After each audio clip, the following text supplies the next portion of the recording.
Our subject tonight is a look at Satan and what the Bible teaches about Satan. There are some books in the Bible, I think, that give us more light about that subject than others. 2 Corinthians always seemed to me to be an especially rich passage to help us understand some things about how Satan works. But tonight we're going to look at the book of Job. And we've been looking at wisdom literature. And so in a second lesson from Job, we want to go back and look at what the book says about Satan. And actually, I think the more I read the book of Job and the more I consider it in light of other passages, I think it is an extremely important help to us in getting straight the reality of our enemy. I'm going to tell you now, we're going to read verses. I just got the same book you've got. I don't know anything more than the Bible says. But there are some principles that are taught in the Scriptures. I may not be able to explain the logistics of it all. I don't know always how certain things might work. I believe that angels work in this world. I don't know how they do that. I can't explain all the logistics of it. And I believe Satan works in this world. And I think the book of Job gives us an insight into the way in which perhaps men are and have been tempted through the years. In the first chapter of Job, we find let's see here.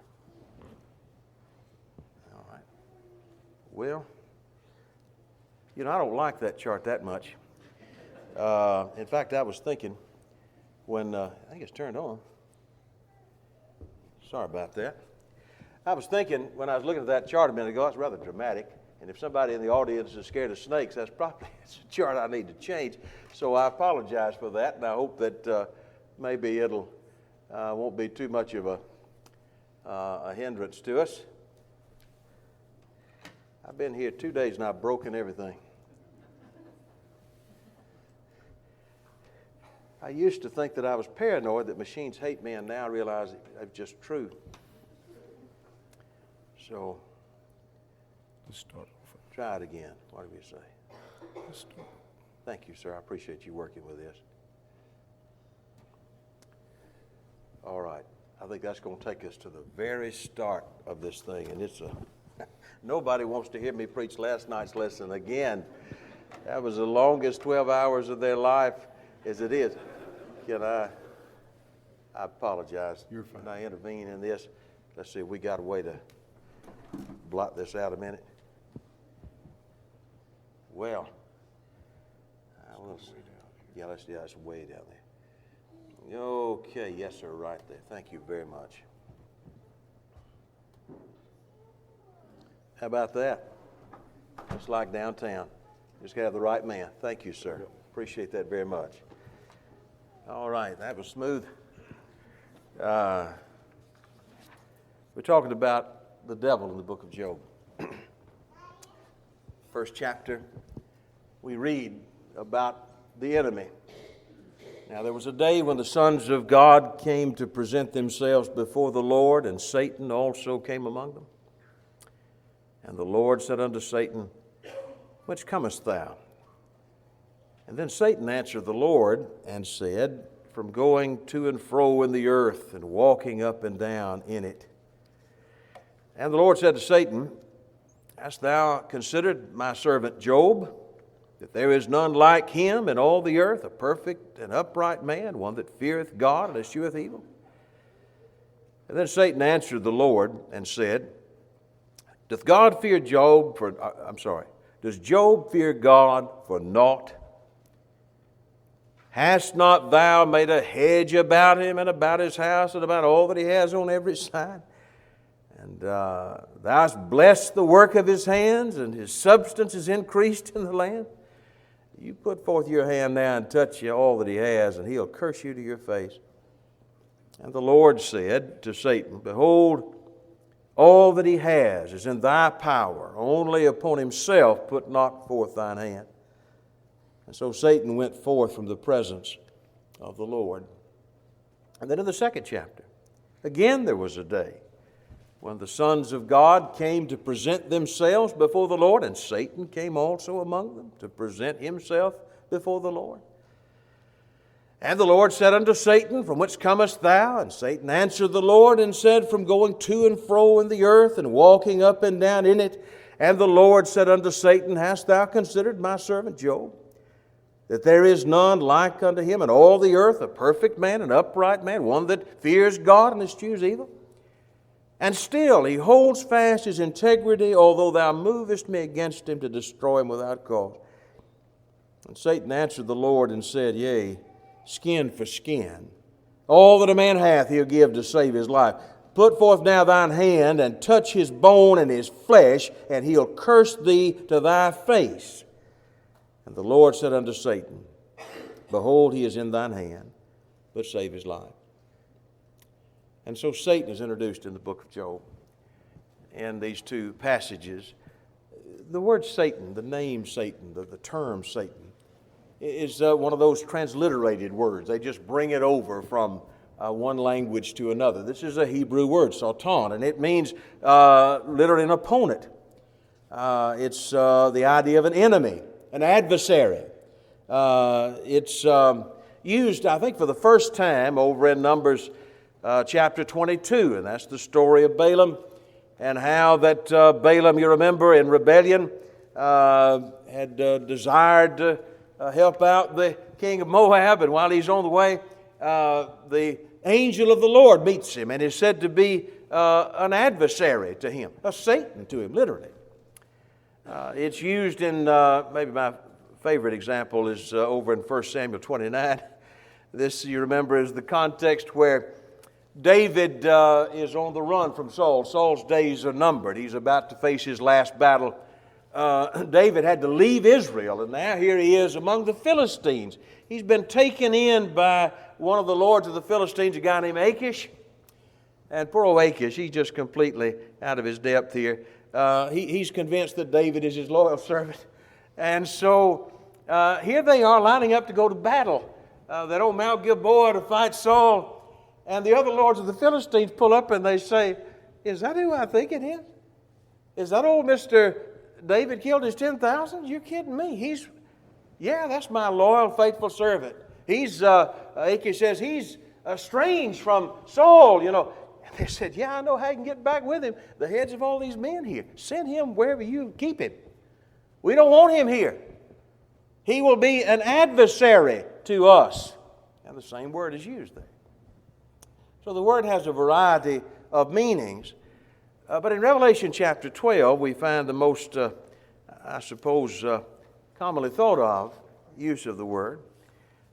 That's where you remember the picture of the great battle between good and evil, and Michael and his angels fought against the dragon and his angels, and that great dragon, verse 9, was cast out, that old serpent called the devil and Satan, which deceiveth the whole world. He was cast out into the earth, and his angels were cast out with him. In this picture that's drawn, he describes the great enemy of goodness in these terms. He calls him the great dragon, this intimidating, ferocious character. He is described as that old serpent. And I knew good and well that wasn't just a snake in Genesis 3. And sure enough, that was someone else. The devil, Diabolos, this idea of the slanderer, and Satan, the adversary. We're talking about a particular individual here, aren't we? And when the Bible refers to Satan, we normally think of this great enemy of goodness, the great enemy of God and His people. Let me ask you a question before we go further. Do you think that Job knew about the devil? I'm not even asking, did he know about the interaction between the devil and Jehovah, as recorded there in chapters 1 and 2. Did he know about Satan, period? Oddly enough, there's a commentary written by Burton Kaufman, who's a brother in Christ. He's gone now, I think, but he wrote a commentary, I think, on every book of the Bible, a good student. And he made this comment. He said in his commentary on Job, he said, the thing missing from this whole central section of Job is the knowledge of Satan. That leaves Job and his friends apparently in total ignorance regarding the part that Satan had in the fall of mankind. I just can't believe that a fellow that smart would make a statement like that. You know, when you read the book of Job, there are several references there that are hard to miss. We put Job in the patriarchal age, I think the story that is. And it may well have been written before the story in Genesis was written. I acknowledge that. But I hardly think that means that Job then could know about the story of the fall and so on. How do you explain references like 4:18? This is Eliphaz. You know, that's, you remember Eliphaz had a dream. I call that chapter his I had a dream speech, you know. And he has this very strange dream. I don't know where it came from. I don't think it came from God. Anyway, in that, as a result of that information, he says, "Behold, he put no trust in his servants, and his angels he charged with folly." Now, what's that talking about? If he's not talking about the fall, I don't know what he could be talking about. In 15:15, again, Eliphaz in his second speech refers, I believe, to the same thing, different language a little bit. "Behold, God puts no trust in his holy ones, and the heavens are not pure in his sight." He's saying, Job, how can you think as a man you can be right with God when the angels were charged with sin? 26 is open to different ways of interpretation. This is Mr. Brenton's translation, and you may be familiar with that. It's an English translation of the Septuagint, which is the Greek Old Testament. So a little different. The text is a little different. And in this passage, he writes about the barriers of heaven fear him, and by a command he has slain the apostate dragon. I think the old King James reads something like he's formed the crooked serpent. So you can tell there's some question about the translation there. But if Mr. Brenton is correct, if the Septuagint's correct, boy, that sure does sound like the devil. But in 31 and verse 33, Job's last speech, you remember that's, we talked about this last night, you remember it from your studies. This is Job's putting himself under an oath, really. And he says over and again, you know, they've accused me of all kinds of things. If I've been guilty of this, then may God do this. And sometimes he doesn't include the curse. It's just understood. But Job goes through a list of things. And he said, if I cover my transgression as Adam by hiding mine iniquity in my bosom. Don't you think he's referring there? I mean, the word Adam, they tell me, can mean sometimes mankind. But it's used primarily as the name of Adam or the name of a city. I find no reason to believe he's not talking about Adam, the first man. And he pictures there the picture we find in Genesis chapter 3 of Adam after his sin hiding among the trees of the garden. Now, my point is this. If these people knew about the fall of the angels and they knew about the fall of Adam, you don't think they knew about the devil? That's very strange. I think the opposite is true. It's obvious that they knew about Satan. And I tell you what they knew. They knew that Satan was real. Again, we've tried to make this point. We must not, as some will try to do, make the book of Job some sort of a cartoon. Job is a real man. His friends were real. And the devil is real. When we find in this passage the dialogue between God and Satan, that's no personification. That's a real being. Any more than it was in the wilderness in Matthew chapter 4 when the Lord was tempted for 40 days and he had those interactions with Satan. It was a real being. The 12th chapter of Matthew, the Lord there is charged with being in league with Beelzebub, the prince of devils. The Lord knew about the prince of devils. And that's, you remember, where Jesus quotes Abraham Lincoln. Remember that? No, where he says that a house divided cannot stand. He's talking about one who had a kingdom, one who was a prince over an army. This is a real being. He was there from the beginning, a murderer from the beginning, Jesus said in John chapter 8. An important part of our lesson today is to stress the fact that we face a personal and all too real adversary. Let's think a minute about what the Bible, what the book of Job particularly teaches us about that adversary. But if you go back to the text we read a moment ago in chapter 1, one thing that's obvious is that Satan is associated in the book of Job with the sons of God. Now that expression is used several times in the Bible, in the book of Job a few times. And I think in the book of Job, the expression is used of non-human beings. I think sometimes it is used of human beings, clearly. But in chapter 38, when he talks about how that the morning stars sang together at creation and all the sons of God shouted for joy, it seems he's referring to a time before there was a human being, but the sons of God shouted for joy. I believe he's talking about angels there, and I believe he's talking about angels in Job chapter 1.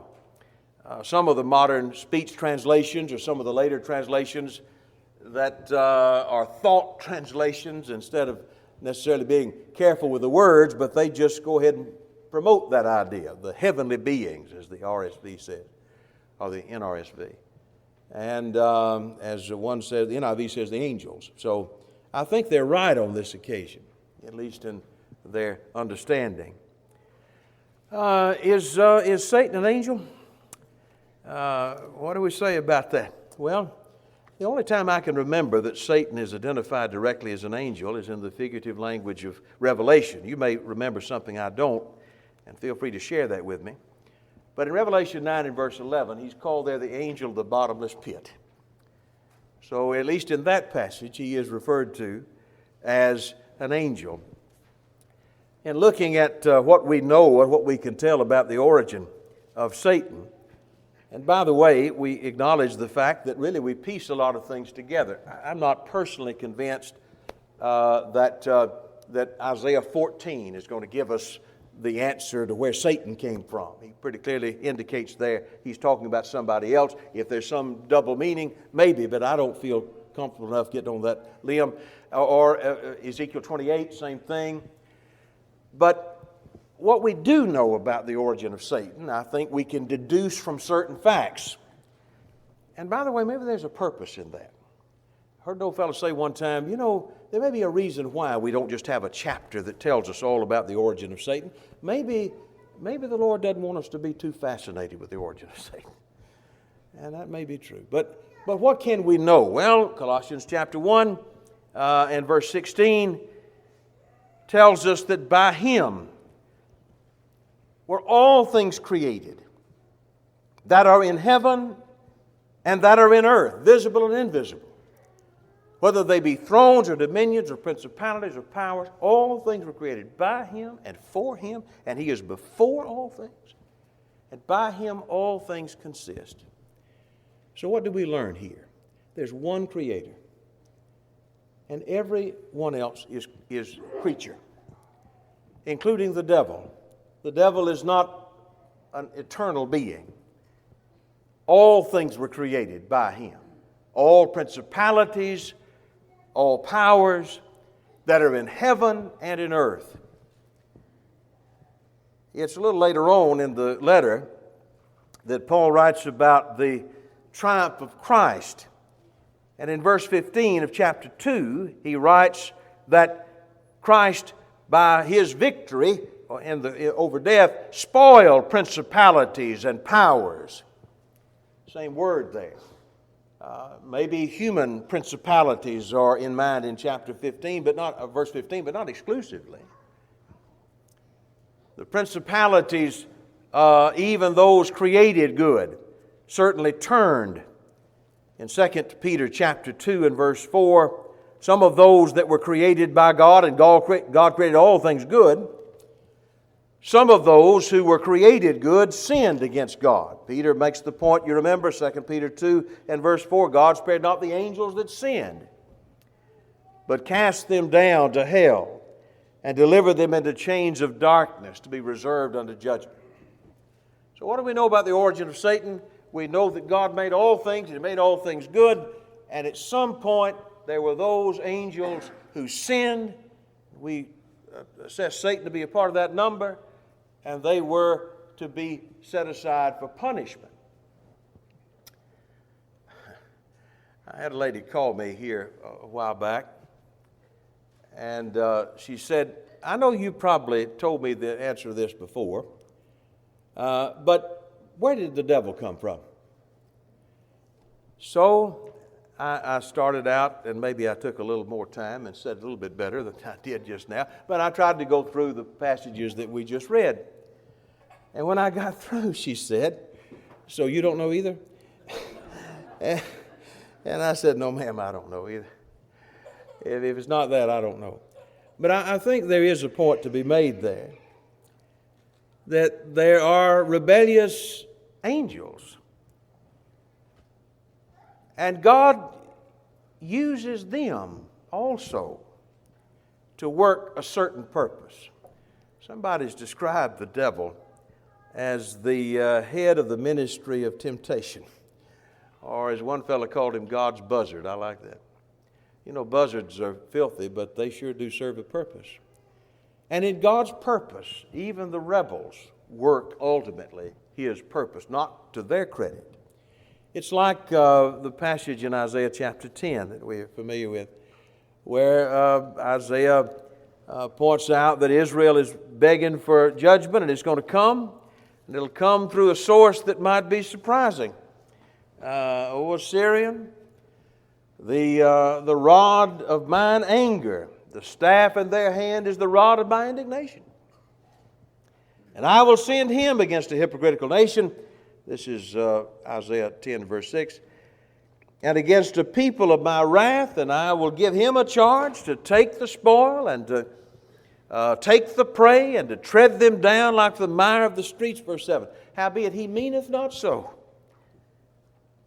Neither does his heart think so. It's in his heart to destroy, to cut off nations, not a few. There's a parallel there to me. That the king of Assyria didn't have any interest in serving God, had no respect for God. He had his own ambitions, but God used him as a rod in his hand to work his purpose. And then in turn, as Isaiah says, I'm going to punish him. That was true, I think, about Pharaoh of Egypt, wasn't it? God gained His glory over the Pharaoh and then punished him. And certainly God has made it clear that there's a day coming when the devil and his angels will be cast into the lake of fire. In fact, the Lord said hell was made for the devil and for his angels. So, Satan is associated with the sons of God. In the second place, we learn from the book of Job that Satan is clearly subject to and accountable to and works under the permission of and within the limits set by God. It does remind us a bit. You know, he talks about this context of the sons of God coming, as it were, giving account, maybe getting their assignment. Maybe there's some accommodative language in Job, but that's the picture there. Of course, the angels are, as we said earlier, as the book of Hebrews teaches us, they are ministering spirits sent forth to minister to them who are the heirs of salvation. I believe in angels, and I believe angels work in the world today. If somebody were to ask me, you ever seen one? I think maybe my best answer would be not that I know of. But I don't believe that angels are sent to us to whisper information to us. We have the information we need. How they work, what their work entails, how they get from one place to the other, all those things. I don't know about that. All I know is what I read in the Scriptures. But I do believe angels work. And in the same way, I believe likewise the devil is at work in this world. And he likewise works by permission and within limits. Brother Haley, in his commentary on Job, wrote the following. He said, Satan is a created being, and though he possesses intelligence and reason, he is neither omniscient nor omnipotent. He is limited by God in his attributes and actions. He is among that class described by Paul as principalities and powers, Ephesians 6. Another fellow wrote, Satan may be chief mischief maker of the universe, but he's a mere creature, puny compared with the Lord. He can only do what God permits him to do, and that's right. Absolutely. Again, we can say it again. Satan is not God. He's not a God. He is rather a fallen being whom God allows to work within limits for God's own ideas and for His own purposes. But the passage in 1 Corinthians chapter 10 reminds us that temptation is limited. And likewise, Satan thus is limited. Another way in which the book of Job describes Satan, and another piece of information about Satan that comes through the book of Job, is that Satan has a rather obvious disgust for human beings. The earth is his intense focus. Satan is interested in the earth. There's a quote that I found from one of these fellows writing about Job. He said, unlike Job, Satan has no responsibilities. All he has to do all day long is go gadding about the world. He is a restless, shiftless, roving hoodlum. He's like a delinquent kid who comes slinking home in the wee hours of the morning, his face ashen with dissipation, and when asked by his dad what he's been up to, he answers, well, what's it to you? That's not exactly what I read in the book of Job. How about you? No, I don't believe that's true at all. In fact, if I understand this fellow, he's almost calling the devil lazy. Now, I'm certainly not the devil's advocate, but let me just say this. He's a lot of things. He ain't lazy. The idea that I read in the book of Job is of Satan traversing the earth, looking for whom he may destroy. He is, as Peter said, a raging lion, going about seeking whom he may devour. Satan's work is purposeful, it is exhaustive, it's constant. And one thing that comes through in Job is that he clearly despises his prey. You know, when he speaks about man, he says, oh, you have confidence in Job. Does Job serve you for nothing? Are you so foolish as to believe that Job really loves you? Oh, skin for skin. All that a man hath he'll give to save his life. You can tell he despises Job. Doesn't it remind you a little bit of Goliath? David was his opponent, but more than that. You know, when Goliath looked at David, he asked the Israelites, he said, do you think I'm a dog? You send a boy out here with a stick? He had disdain and contempt for David. And I believe the devil has a contempt for man. Just this worthless bag of dust and bones. You mean he can save you? He can rather please you? He can serve you and I can't? Me, a great spirit, and he, this loathsome creature? I think we can find an obvious connection between the loathing that Satan has for Job and for men and his pride. Isn't that what Paul said about Satan? His condemnation was pride. And so it is that Satan, loathing Job and loathing mankind, finding it especially galling that this half animal can somehow please God when he can't, goes about his work. And he attacks Job in a powerful way. Actually, several ways. How does Satan attack Job as revealed in the book of Job? Well, one thing that he does is he works through men. We could say that he works through these friends who were well-meaning but so terribly off base, and we talked about that last night. But obviously in the story, he also works through lawless men. The Sabaeans and the Chaldeans came raiding and stole and murdered the property and people of Job.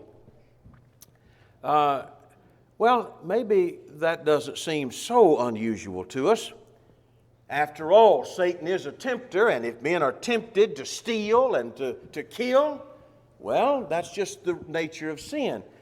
But what I find to be fascinating is, these fellows are not just random marauders.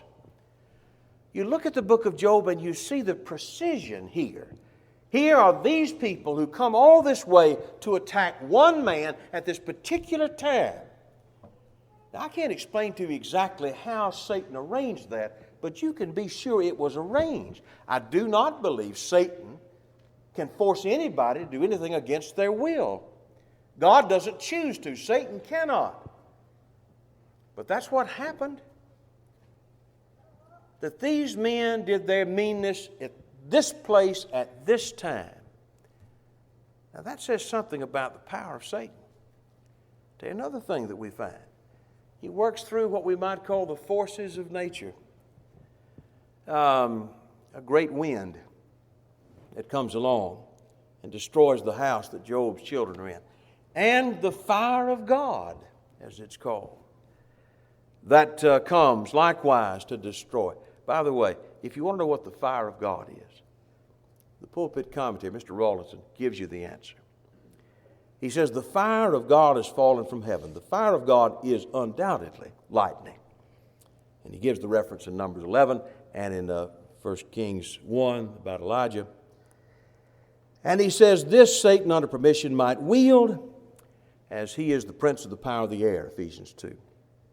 And then you read Jamerson, Fawcett, and Brown, and you find out that the fire of God is not lightning. Because for some reason he thinks that'd be too strong. He rather thinks it's the burning wind of Arabia, whatever that is, he says, because after all, Satan is the prince of the power of the air. So I hope I cleared that up for you. But whatever it was, I think it'd be something that insurance companies would call, they'd still call an act of God. Forces of nature. You mean Satan sent that storm? Well, God sent it at Satan's urging.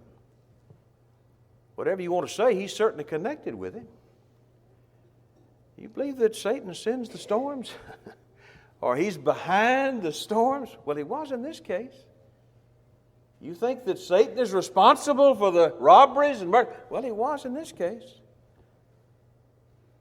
And beyond that, we find, of course, the disease and the pain. We talked about that yesterday as well. In chapter 2 and verse 7, so Satan went forth from the presence of the Lord, and he smote Job with sore boils from the sole of his foot unto his crown. And we talked about the agony that Job lived under for the whole time of his temptation. And Satan's purpose obviously was to crush Job. Brother Pratt wrote about this passage that physical pain and loss of health can be temptations from Satan. They can be extremely difficult to tolerate and very discouraging spiritually. As one deals with the physical pain itself, he has increasingly less emotional and mental strength. It becomes increasingly difficult to think clearly. You can believe that's exactly where Satan wants to lead you. But the shocking word, maybe as shocking as any verse in the whole book of Job, is that passage in 2:6. The Lord said to Satan, behold, he's in thine hand, but save his life. I mean, if we read that with comprehension, it is like a slap in the face. The Lord said about his beloved Job to Satan, he's in your hand. Did the devil make Job sick? Does he make men sick? Does the devil cause cancer? Well, I know what he did to Job here. Now, before we go further, I thought that Derek Kidner had a really good point about this passage. He said, we're not spared the jolt of the words, but the prologue makes clear that this indeed is permission, not abdication. In both of these chapters, it is God who sets the limits of the test. We don't think that God just handed Job over and then forgot about him. All the while, there were limits about what the devil could do. But nevertheless, he was allowed to work. Now, I think there are reasons on God's part for that. And I may not know them all, but I'm sure it had something to do with the fact that God was trying to make Job a better man. And he was drawing on the strength of Job to increase in strength. He was vindicating God's trust in him. The reason why he was allowed to be tempted this way is because God had that confidence in him, and he was thus honored by God's confidence. It's a little bit like Matthew 15, that story about the Lord being visited by the Syrophoenician woman.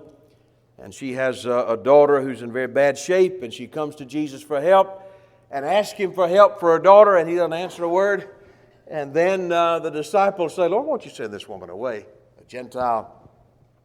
And then the Lord tells her that He's only sent to the lost sheep of the house of Israel.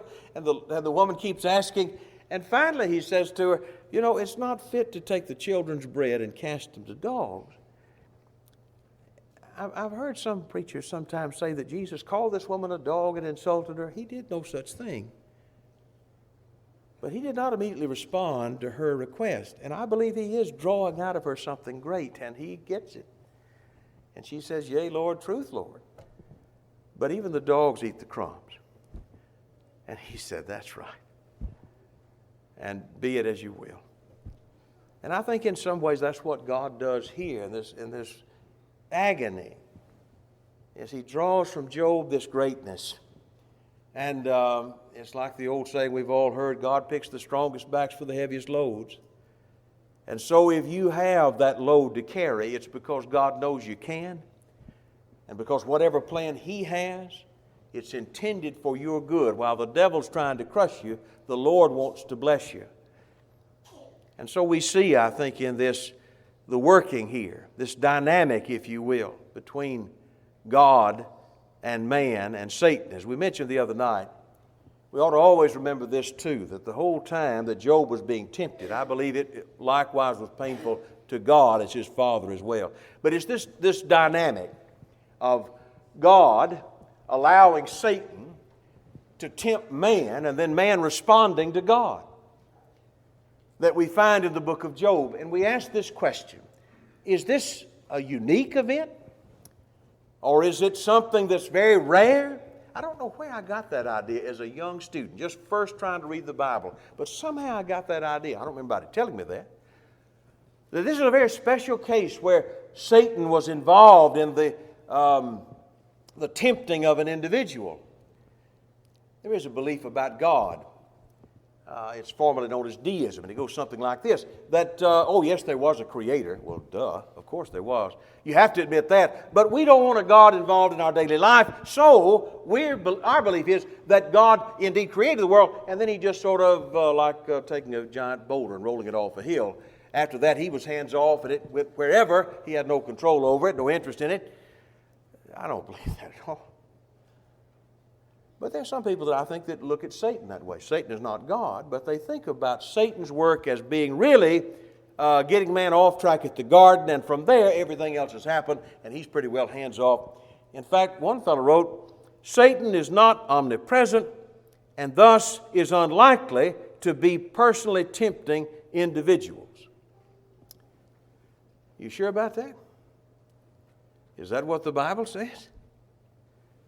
I heard one brother, a brother in Christ. I've never met him. I read his books. I've read several of them. And most of them are really good, in my humble opinion. But he was talking about Satan one day, and he was talking about how that there are preachers who get around scaring people about Satan and how awful that was. He thought that you're making a god out of Satan when you talk about him being able to tempt men and send storms and do things of this nature.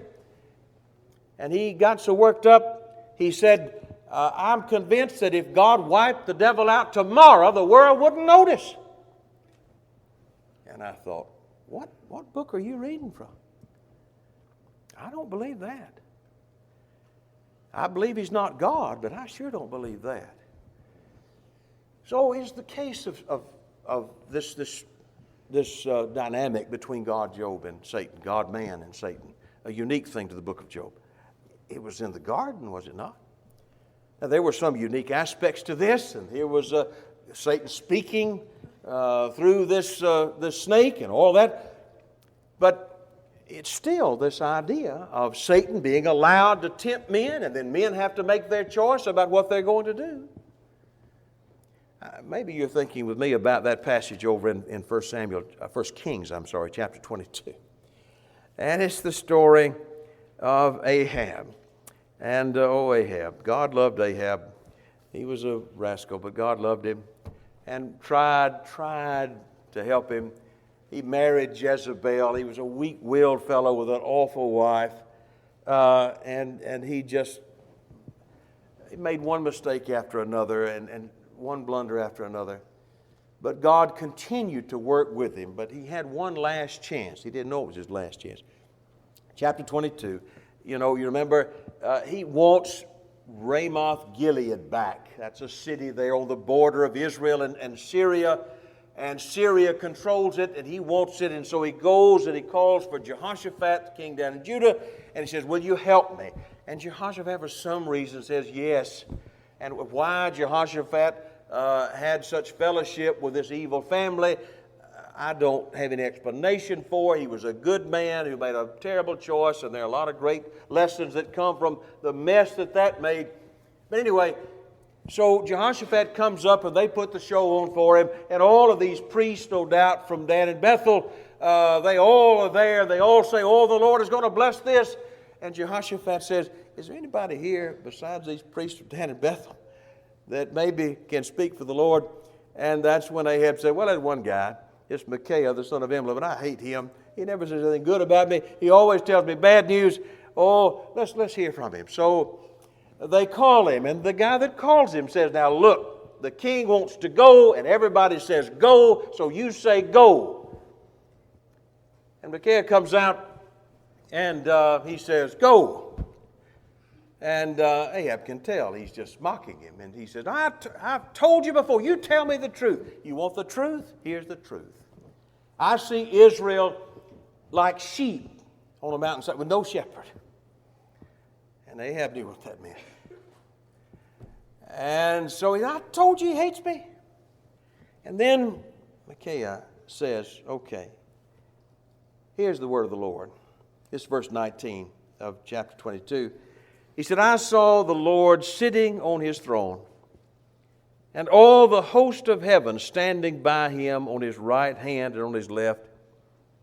And the Lord said, who shall persuade Ahab that he may go up and fall at Ramoth Gilead? And one said on this manner, another on another. And there came forth a spirit, and stood before the Lord, and said, I will persuade him. And the Lord said unto him, wherewith? He said, I will go forth, and I will be a lying spirit in the mouth of all the prophets. He said, thou shalt persuade him and prevail also. Go forth and do so. And behold, the Lord hath put a lying spirit in the mouth of all these thy prophets, that the Lord has spoken evil concerning thee. That reminds me a lot of the book of Job, doesn't it, you? And here is the devil, and he's given permission to do this, and then the man's got to make up his mind. Am I going to believe these lies, or am I going to believe the prophet of God? And unlike Job, then we find Ahab choosing unwisely. And the result of that is, of course, he is destroyed. He tells the men, he says, now you keep this Micaiah, you keep him with the bread and water of affliction till I get back. And Micaiah says, you're not listening to me. You know, if you come back, the Lord hadn't talked to me. You're not coming back. But he had to make up his mind. He made his choice, and the result was what it was. I think that's the same thing. You know, we could go to David. Back to David in 1 Chronicles chapter 21. And you remember this passage as well. In 1 Chronicles 21, and in verse 1, Satan stood up against Israel and provoked David to number Israel. If you look at the parallel account in 2 Samuel, you'll find that it was the Lord who moved this matter. How did the Lord do that? By allowing Satan to put a test before David. And so Satan is allowed, and the man has to choose to give in or not give in, and as a result of that, he stands or falls before God. In this case, David failed the test. In 1 Samuel chapter 16, going back to Saul, and you may not agree with this, but as I read that story, and it's a rather unusual story, in one way, and yet it sounds very familiar in another way. After Saul had made his mess, after he had been rejected by God, he had failed to destroy the Amalekites. In chapter 16 and verse 14, the Spirit of the Lord departed from Saul, and an evil spirit from the Lord troubled him. And Saul's servant said unto him, Behold, now an evil spirit from God troubles thee. And let our Lord now command thy servants which are before thee to seek out a man who is a cunning player on the harp. And it shall come to pass that when the evil spirit from God is upon thee, that he will play his hand, and thou shalt be well. And Saul said, Do it. What's going on here? Is this depression? Somebody said, well, if it is, I think it has a connection with Satan on this occasion. Whether it's depression, or whether it's bitterness, or whether it's jealousy, or whether it's resentment, there is a way of thinking that is devilish. And God allows Satan to tempt Saul at this time. He's not going to be king, or no, his lineage is not going to continue, that is. And he's got a choice to make. Am I going to accept this punishment, or am I going to rebel against it? And the devil is there to try to pull him one way, and Saul at first fights it. David is sent for, and you remember how that David's playing was able to help Saul. And I asked the question, I don't know exactly what he was playing. You suppose it was "Oh Susanna"? I don't think so. David was the sweet psalmist of Israel. And so as the music that reminds of Jehovah is played, Saul's mind is brought in this direction. But over time, the evil won out. And as you continue reading in chapter 19, you remember that occasion when Saul is an evil spirit, verse 9, from the Lord was upon Saul as he sat in his house. He had a javelin in his hand. David played for him, but it did not help. And Saul cast the javelin at him, and so Saul is given his answer, what he's going to do. But I think it's the same pattern that we find in the book of Job. If we had time, we'd go over to Abimelech. You know, Abimelech was certainly, he was a skunk. He was we call him a judge, but we understand he was a leading figure. He wound up being a leader, but he certainly was a man about whom we admire nothing. He was the son of a great man. He was son 71, you know. And he figured his chances weren't very good of going to the top if nothing changed. And so he got the men of Shechem to go in with him, and they murdered 70 of his brothers, or at least they tried to murder 70. They got 69. And as a result of that murder, God sent an evil spirit.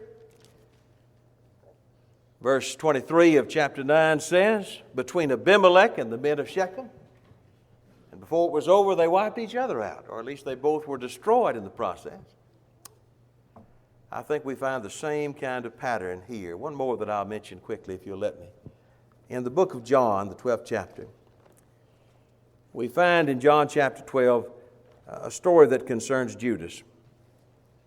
It's interesting when you read John 12, noting the timing here. We remember this story.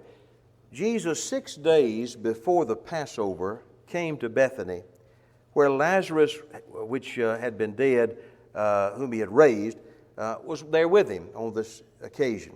We find out later it wasn't Lazarus' house. It was the house of a guy named Simon the leper. But anyway, they made a supper. Martha served. Lazarus was there. And Mary took a pound of ointment of spikenard, very costly, and anointed the feet of Jesus and wiped his feet with her hair. And the house was filled with the odor of the ointment. And that's when, John says, one of the disciples, Judas Iscariot, Simon's son, which should betray him, said, Why was not this ointment sold for 300 pence and given to the poor? This he said not because he cared for the poor, but because he was a thief and had the bag and bare that which was put therein. Now, of course, John didn't know that at the time. But by the time he's inspired to write this, these details have become clear. And Jesus said, Let her alone. Against the day of my burying, she hath kept this. The poor you have with you always, me you have not with you always. Now, it's interesting, as this story is told again in Mark 14. we find that it's told here in a measure out of order, because we find there at Mark 14 begins 2 days was the feast of the Passover of unleavened bread. The chief priest and the scribes sought how they might take him by craft and put him to death. They said, not on the feast day, lest there should be an uproar of the people. And then he tells the story about Mary's sacrifice and about the disciples. He doesn't mention Judas particularly here, but we know it was him who led the way, who objected to this. And then the very next thing in verse 10 is that Judas Iscariot, one of the 12, went into the chief priest to betray him. And he promised them that he would betray the Lord, and they promised him an amount of money.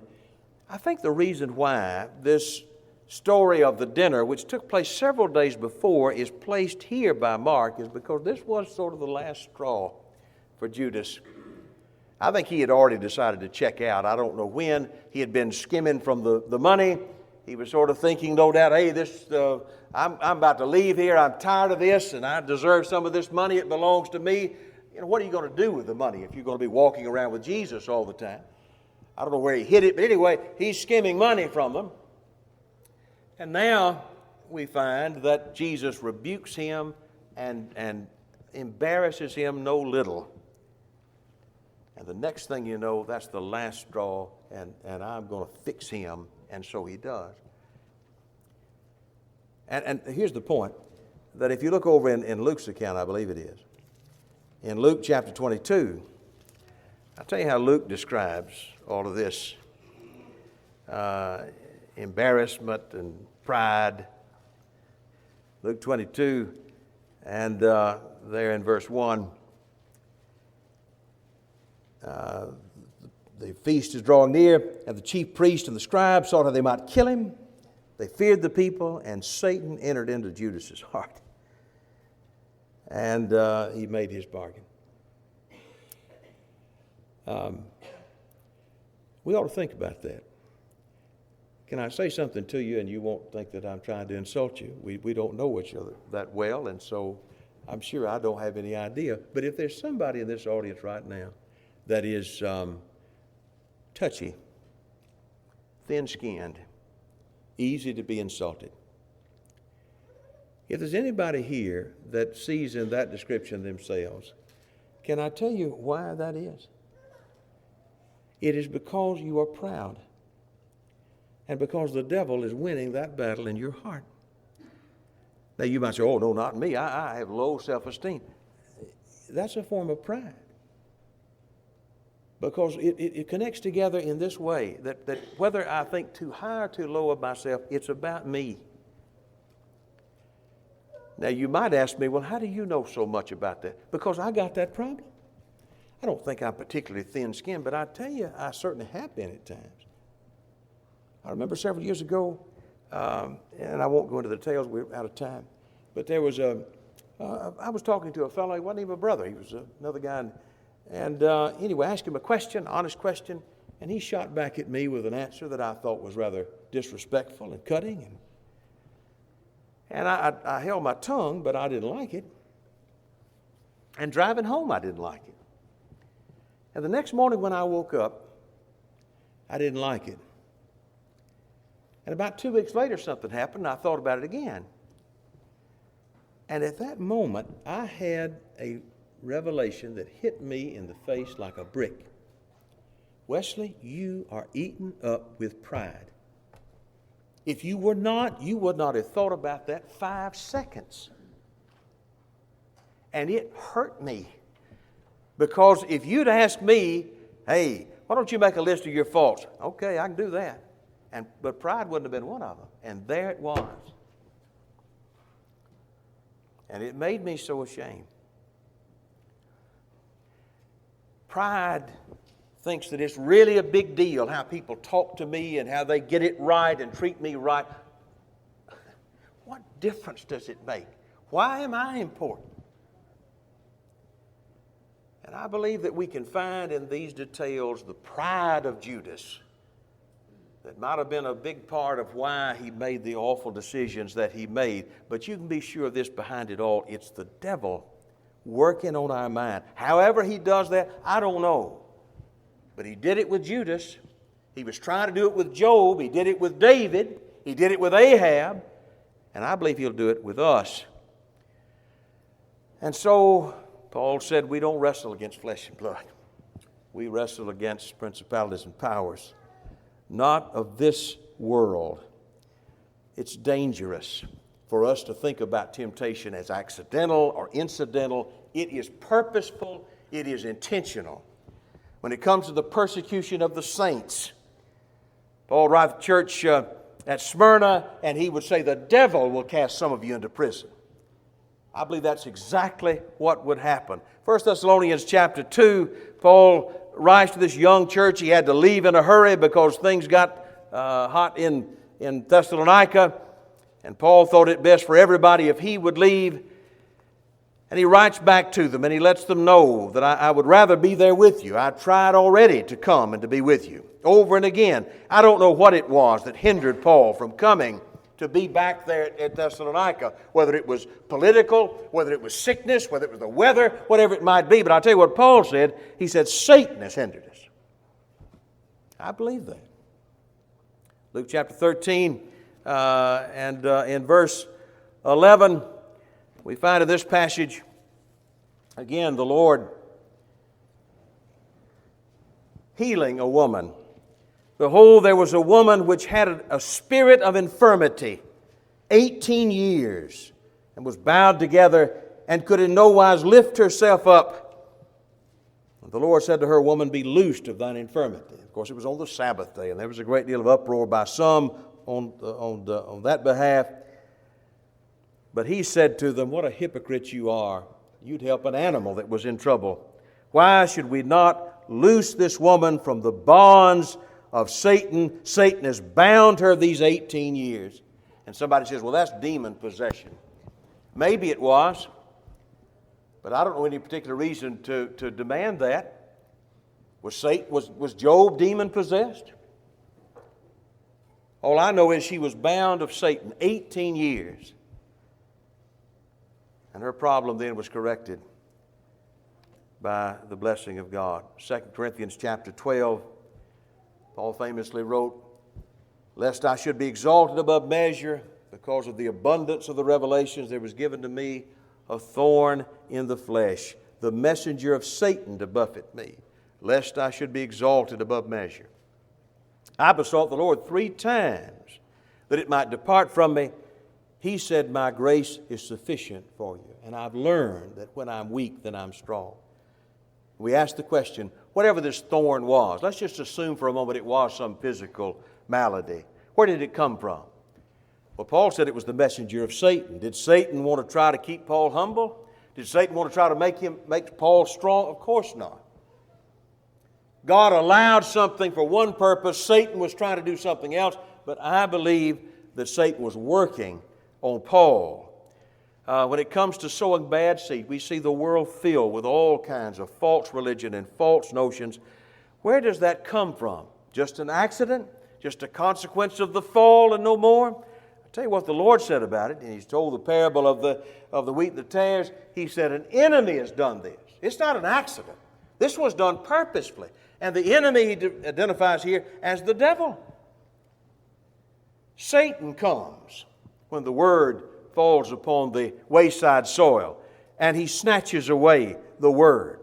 Paul said in 2 Corinthians chapter 4 that the God of this world has blinded the minds of them that believe not. Let me mention one more passage, if you'll bear with me just another minute. 2 Corinthians chapter 2 and verse 7. This passage has been often discussed, and smarter people than I am have commented about it. What did Paul mean when he wrote to the Thessalonians about the mystery of iniquity? The mystery of iniquity doth already work.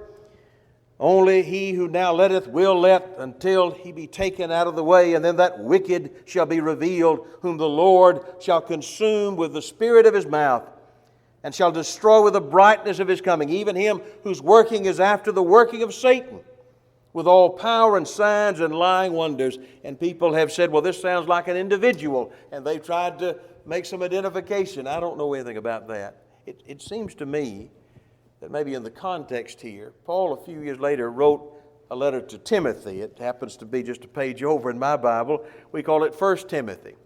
And he used a similar expression there in 1 Timothy chapter 3 and verse 16. And he wrote there, without controversy, great is the mystery of godliness. God manifest in the flesh, justified in the Spirit, seen of angels, preached to the Gentiles, believed in the world, received up to glory. I think I know what the mystery of godliness is. It's God's plan to save man through the kingdom of God. And perhaps that's the best explanation I can think of as the other side of the coin in 2 Thessalonians. The mystery of iniquity is the devil's plan to destroy man and to hinder the kingdom of God. And I'll tell you who he has success with. Back in 2 Thessalonians chapter 2, Paul writes, with all deceivableness of unrighteousness in them that perish, because they receive not the love of the truth that they might be saved. For this cause God shall send them strong delusion, that they might believe a lie and be damned, who had no love of the truth, he says. They believed not the truth, but had pleasure in unrighteousness. So, what's he telling us? He's telling us that the devil works on the hearts, and he finds success with those who don't love the truth. With them, he can find a way to distract them. He can find a way to direct them in another direction. Somebody made this parallel.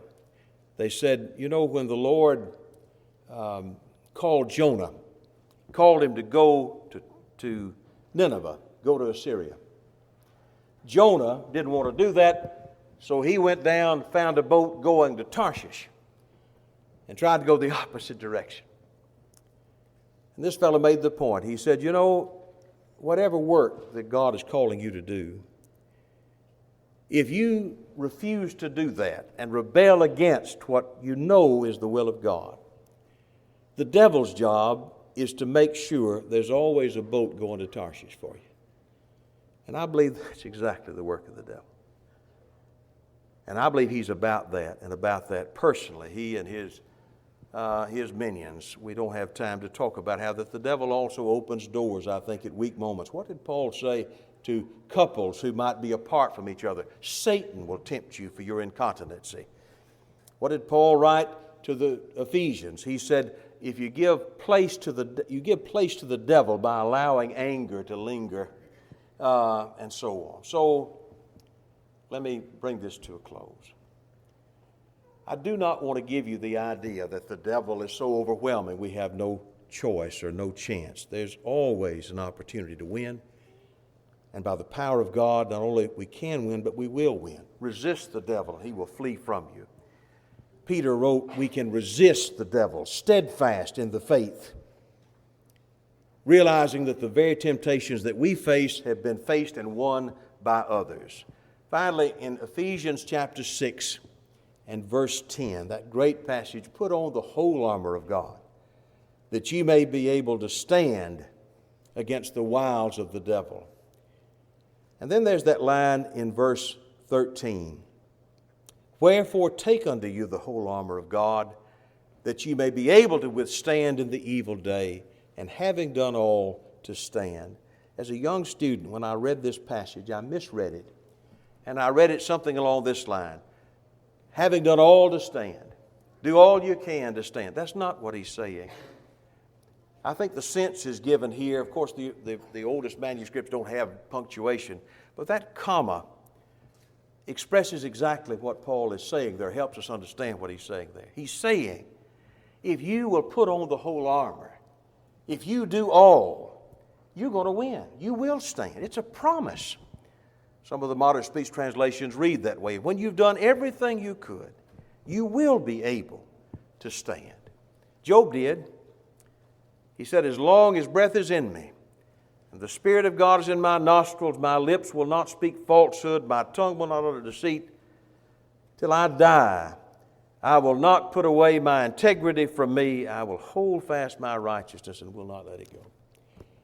We have an enemy that seeks earnestly to destroy. And I want us to never be under any other idea that we are hunted every day, and if we don't hold to God, we'll be destroyed. But if we hold to Him, we can't lose. And I hope that simple reminder will be of use to you. We ask you now, if you're ready to obey the gospel, if you desire to become a Christian, why not tonight respond to His invitation? If you're here as one who has a child of God, if you need the prayers of the saints, if there's some way we can assist you and help you in returning to the Lord, then let us know, and we'd be glad to assist you even right now while we stand and while we sing.